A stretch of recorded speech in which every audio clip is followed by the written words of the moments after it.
The Mystery Method, The Venusian Arts Handbook, by Mystery. Picture this. There's a young guy standing in the corner of a packed party. The room is buzzing with energy, laughter bouncing off the walls, people connecting left and right. He spots her across the room, the girl he's been thinking about all week, surrounded by her group of friends. And what does he feel? Absolutely invisible. Like a ghost watching life happen to everyone else but him. He's not a bad guy, not at all. He's smart, he's kind, he's got his life together. But there's this invisible force field between him and the world he desperately wants to join. He coaches himself, just walk over there, just say hi, it's not that hard. But his feet might as well be glued to the floor.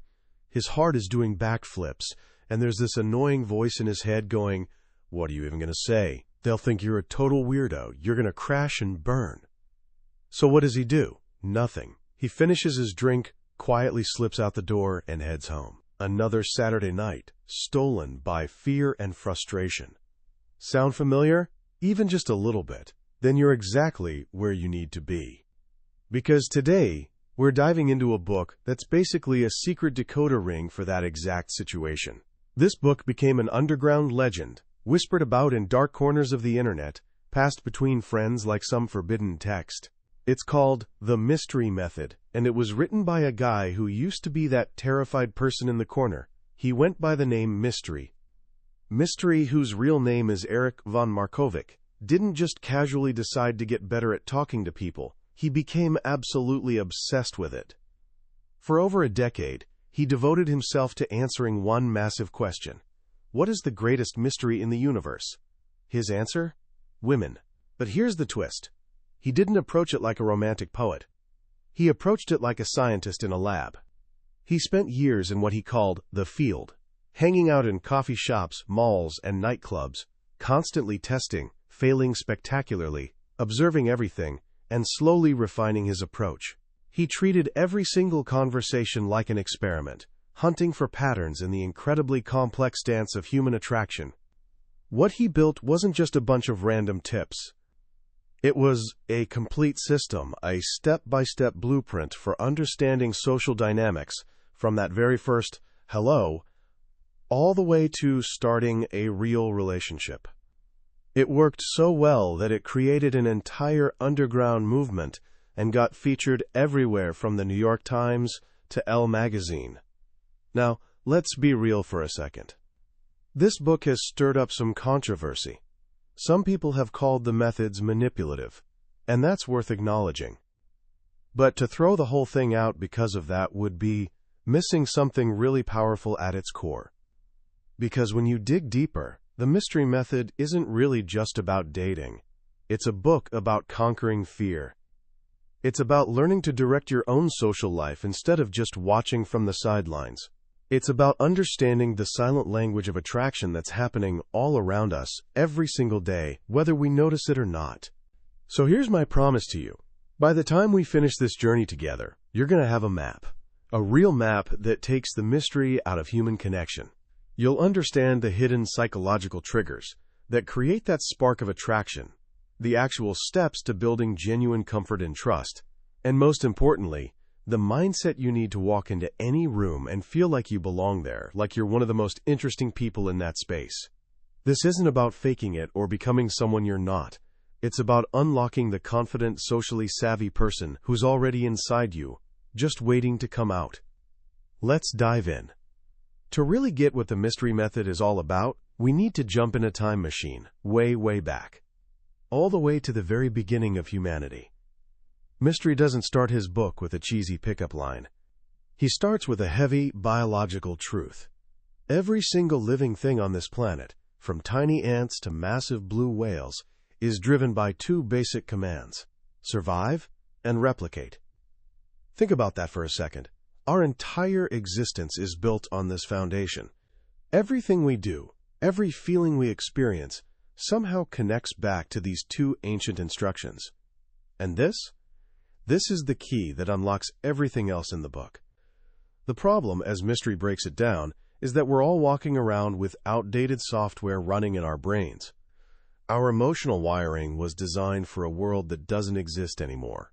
For thousands and thousands of years, humans lived in small, tight tribes of maybe 50 to 100 people max. In that world, your social status, your reputation, your ability to connect with others, that wasn't just nice to have. It was literally life or death. If you got rejected by the tribe, you were alone. And being alone back then, that usually meant you weren't going to make it. So our brains developed these incredibly powerful emotional responses to keep us safe. One of the strongest? Approach anxiety. That feeling when your heart starts pounding like crazy when you're thinking about talking to someone new. That's not because you're broken or weird. That's a 40,000-year-old survival program running in the background of your mind. Back in the tribal days, approaching someone and getting rejected was a massive social risk. Everyone would see it. Everyone would know. It could trash your reputation and destroy your chances of finding a partner, of replicating. But here's the thing. Today we live in cities with millions of people. If you get rejected at Starbucks, you can literally just walk out, and there's a 99% chance you'll never see those people ever again. Logically, the risk is basically zero. But our ancient emotions don't understand that. They're still desperately trying to protect us from being kicked out of a tribe that doesn't exist anymore. This is the central problem. We're ancient machines trying to function in a totally modern world, and this is exactly why so many of us feel completely lost. Nobody gave us an instruction manual for operating our own equipment. Mystery solution? Create that operating manual. A structured, logical model that works with our ancient programming instead of fighting against it. He called it the M3 model, and it's the absolute heart of his entire philosophy. It breaks down the whole process of courtship, from meeting a complete stranger to starting a romantic relationship, into 3 simple stages that have to happen in order: attract, comfort, and seduce. Sounds pretty obvious when you lay it out like that, right? But this sequence is exactly where almost everyone messes up. Mystery discovered that guys typically make one of 4 massive mistakes. Some try to jump straight to the end.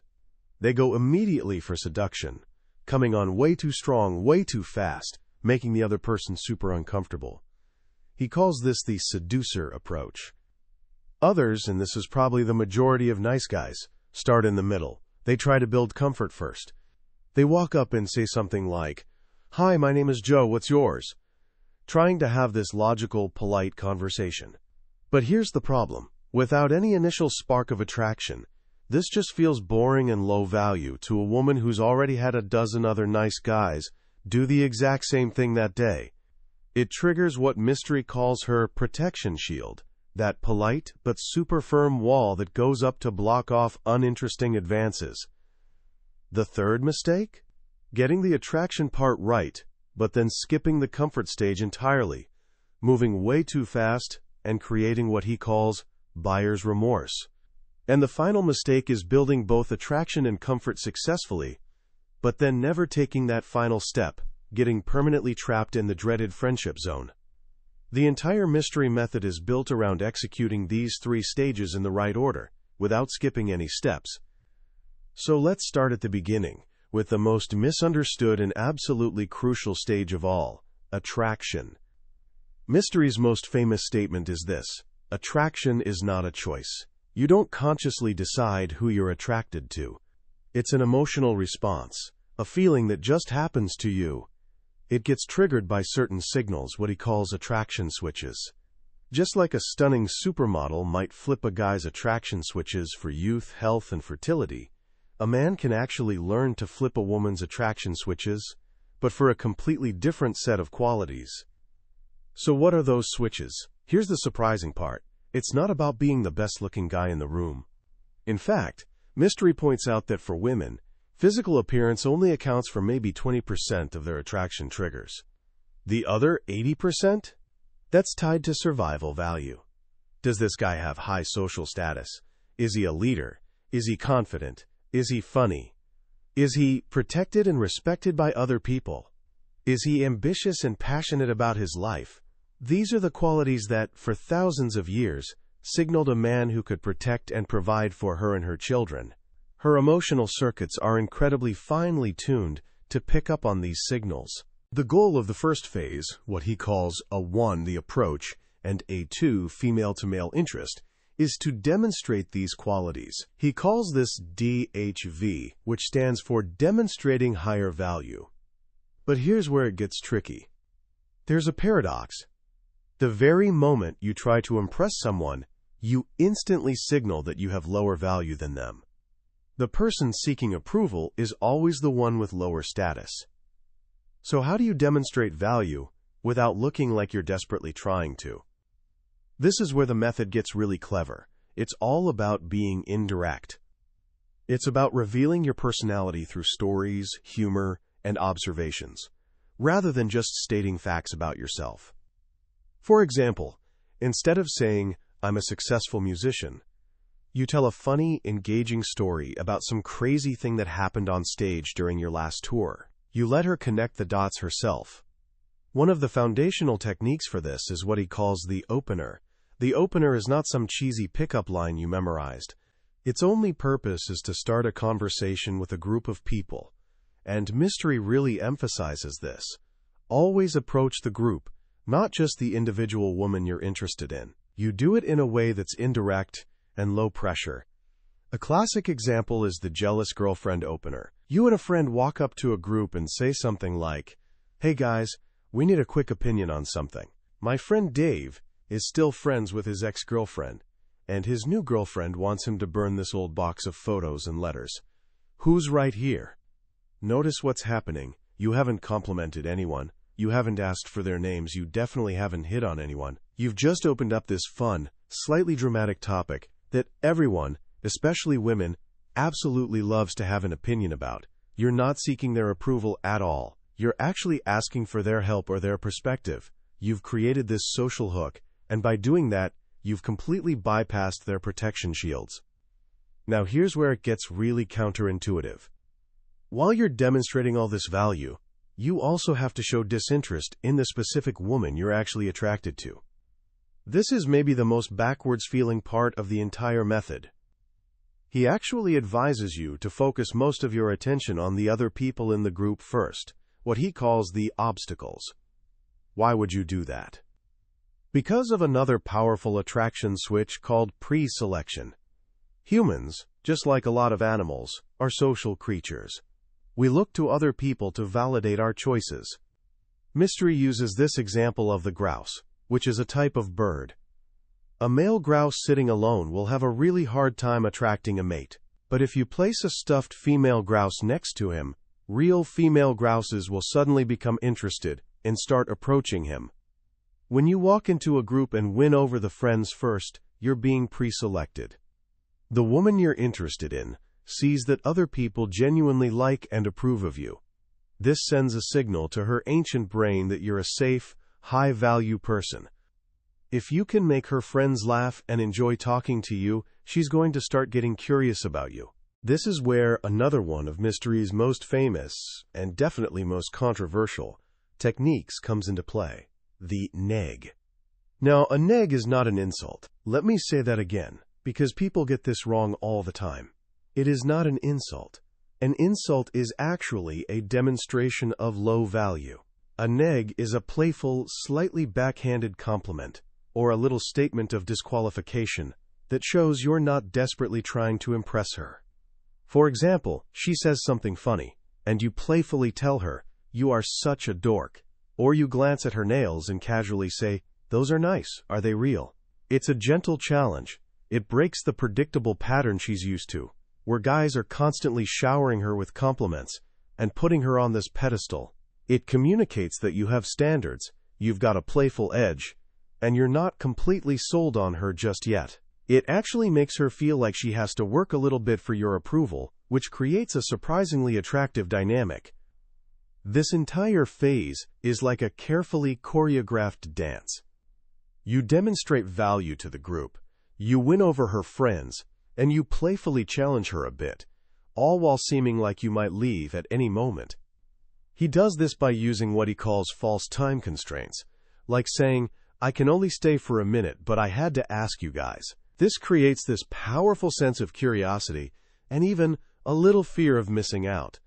She starts thinking, who is this guy? He's fun, my friends are enjoying him, but he doesn't seem that interested in me specifically. I kind of want him to like me. When she starts giving you what he calls indicators of interest, things like laughing at your jokes, touching your arm, asking you questions about yourself, you know the attraction phase is actually working. Now, and only now, can you begin to shift into the second stage of the M3 model, comfort. Once that initial spark of attraction is lit, the whole game changes. The goal isn't about demonstrating value anymore. Now it's about building a genuine human connection. This is the mid-game, what he calls the C1, C2, and C3 phases. This is where you move the conversation from a fun, public performance to a more personal, one-on-one interaction. Mystery suggests physically moving her away from the main group, a technique he simply calls the move. This can be as simple as saying, come on, it's way too loud here, let's grab that table over there. This physical isolation is actually a crucial step. It allows the conversation to go deeper.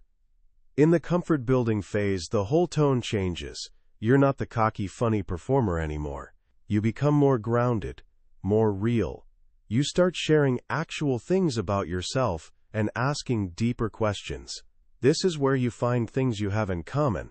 You create little inside jokes and what he calls quote, conspiracies, like saying, don't tell your friends, but I think you're the cool one in the group, and you even show a little bit of vulnerability. Sharing a personal story or talking about something you're working toward shows that you're more than just a charming character. You're a real person with depth and dreams. This phase, Mystery argues, is where time becomes your greatest ally. He introduces something called the 7-hour rule. Now, this isn't a literal rule that you must spend exactly 7 hours with someone. It's more of a guiding principle. It represents the rough amount of cumulative time it takes for a woman to feel truly safe and comfortable with a guy she just met. This time can all happen in one long, adventurous date, what he calls a bounce, where you go from a cafe to a park to a bar. Or it can be spread out over several dates, connected by what he calls time bridges, like getting her phone number or making plans to meet again. The key insight is that you absolutely cannot rush comfort. If you try to jump to the final stage too quickly, you trigger her defenses. She might feel buyer's remorse, thinking something like, I don't really know this guy, this is all moving way too fast, and she'll pull away emotionally or physically. During the comfort stage, you also have to keep leading the interaction. You also need to slowly start introducing physical touch, or what he calls kino escalation. This starts really small. A light touch on the arm, a high five, maybe playfully reading her palm. The whole purpose is to gradually build physical familiarity, so that when you eventually go for a kiss, it feels like a natural and totally expected next step, not some shocking out-of-nowhere move. However, it's also super important not to get stuck here forever. If you build endless comfort without any sexual tension at all, you land right in the friendship zone.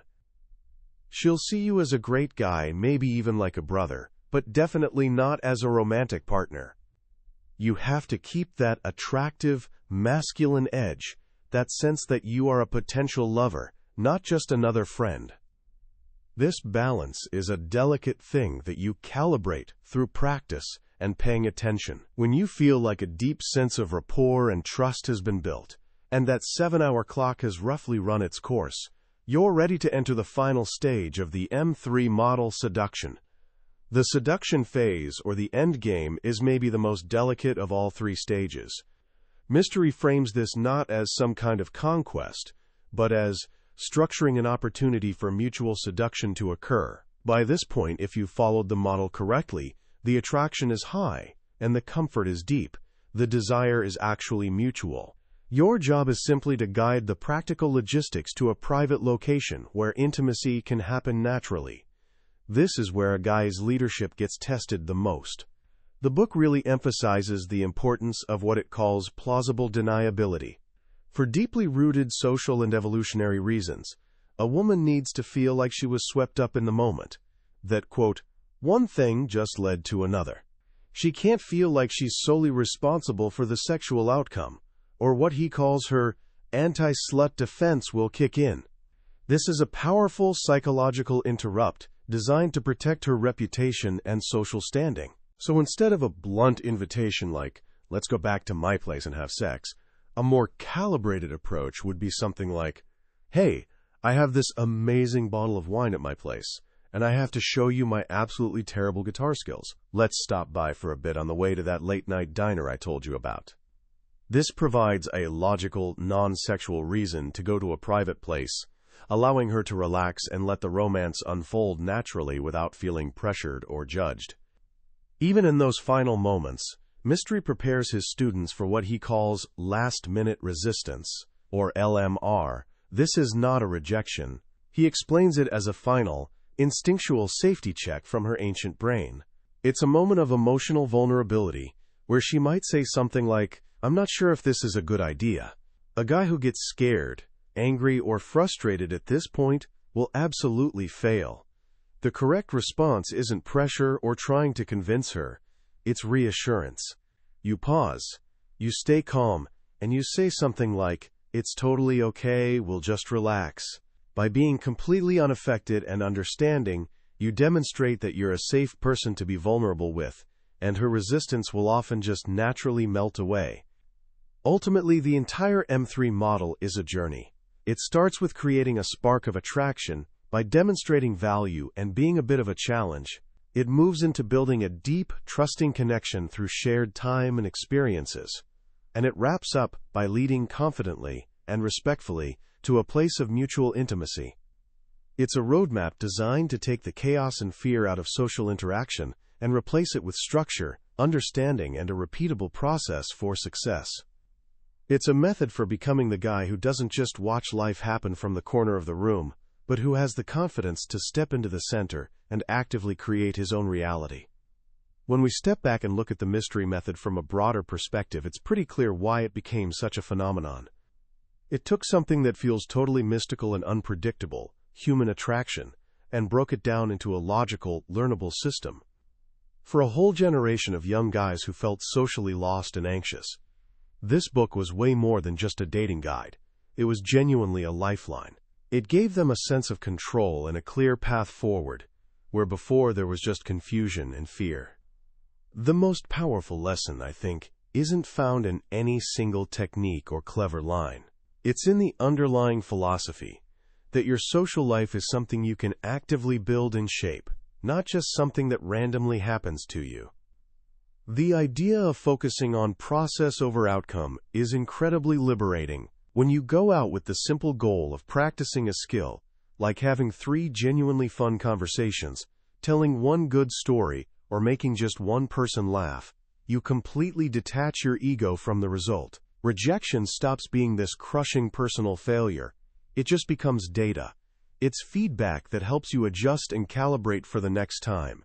This mindset shift alone is powerful enough to transform someone's confidence. Why does this matter so much today? We're living in this weird age of digital connection, but physical isolation. We're losing the art of actual face-to-face conversation. We hide behind our screens, carefully curating our online profiles and crafting the perfect text messages, but then we find ourselves absolutely terrified of a simple, unscripted hello in real life. The mystery method, for all its flaws and sometimes controversial language, makes a powerful argument for re-engaging with the real world. It reminds us that the most meaningful connections aren't formed through text messages or dating apps. They're forged through shared experiences, genuine laughter, and that subtle, complex dance of human chemistry. The book teaches us to become students of human nature, to watch the world with genuine curiosity, to understand that behind a woman's protection shield isn't a mean person. It's someone who's probably been bombarded by low-effort, uninteresting advances 100 times. To see that behind a guy's approach anxiety isn't weakness, but an ancient fear of social exile that's hardwired into all of us. This empathy This deeper understanding of the hidden emotional drivers behind our behavior is a skill that reaches way beyond just dating. It makes you a better friend, a better communicator, a better leader in any area of your life. So how can you start applying these powerful ideas in your own life, starting literally today? Here are 3 simple actions you can take. First, embrace the 3-second rule. The very next time you're out somewhere and you see someone you want to talk to, or even if you just have the fleeting thought of giving someone a genuine compliment, act on it within 3 seconds. Don't give your brain any time to talk you out of it. The goal isn't to get a phone number or a date. The goal is simply to break that cycle of hesitation and prove to yourself that you actually can take action. Second, adopt the mindset of demonstrating value through passion. The book talks about DHV in the context of attraction, but honestly, it's a universal principle for living an interesting life. What are you genuinely passionate about? What gets you excited and lights you up? A hobby, a skill you're developing, a subject you love learning about. Spend some real time this week actively engaging with it. Then, when you talk to people, don't be afraid to share that passion with them. People aren't attracted to what you do for a living or your job title. They're attracted to the energy and excitement you have when you talk about the things that matter to you. Passion is genuinely contagious. And third, become an architect of fun. Instead of passively waiting for fun things to happen to you, actively create them. Plan an adventure, even if it's a small one. Mystery talks about bouncing from one location to another to create a memorable, dynamic experience. You can do this with your friends, starting this weekend. Instead of just going to one place and sitting there for hours, suggest a mini journey. Start with coffee at a cool cafe, then go explore a park you've never been to, then check out a new bookstore or a local art gallery. Being the person who makes things happen and creates experiences is an incredibly attractive quality, and not just in dating. It applies to every area of life. Ultimately, the mystery method is a tool, and like any tool, it can be used with skill and integrity, or it can be misused and cause harm. The wisest way to approach it isn't as a set of rigid rules for manipulating other people. It's as a guide to understanding yourself and the social world around you better. It's a map that shows you how to overcome your own fears, how to create genuine joy and connection with others, and how to become the kind of person who doesn't just attend the party, but who brings the energy and the party with them wherever they go. That was our deep dive into the mystery method by Mystery. We've covered the core philosophy and the main ideas today, but let's be honest with each other for a moment. A summary, no matter how detailed or thorough, is like looking at a photograph of an incredible feast. You can see the colors and the shapes, get a sense of what's there, but you can't actually taste the food. The real magic of a book like this happens when you engage with it yourself, when you read it at your own pace and let the ideas sink in. It's in those quiet moments when a particular story, or even just a simple phrase, connects with something in your own life in a way you never expected. This journey we took together was really to help you decide if this is a path worth exploring for yourself. If anything we've talked about today has sparked your curiosity or genuinely resonated with a challenge you're facing in your own life, I really encourage you to grab a copy and read it yourself. Reading it isn't just about memorizing techniques. It's an experience that can fundamentally change how you see yourself and your place in the social world. There's a link to the book in the description below if you want to check it out. Also, if you found this exploration valuable and it gave you a fresh perspective or some new ideas to think about, please take a moment to hit that like button and subscribe to the channel. That way, you won't miss our next journey into another potentially life-changing book from the billionaire's bookshelf. Let's keep challenging ourselves and growing together.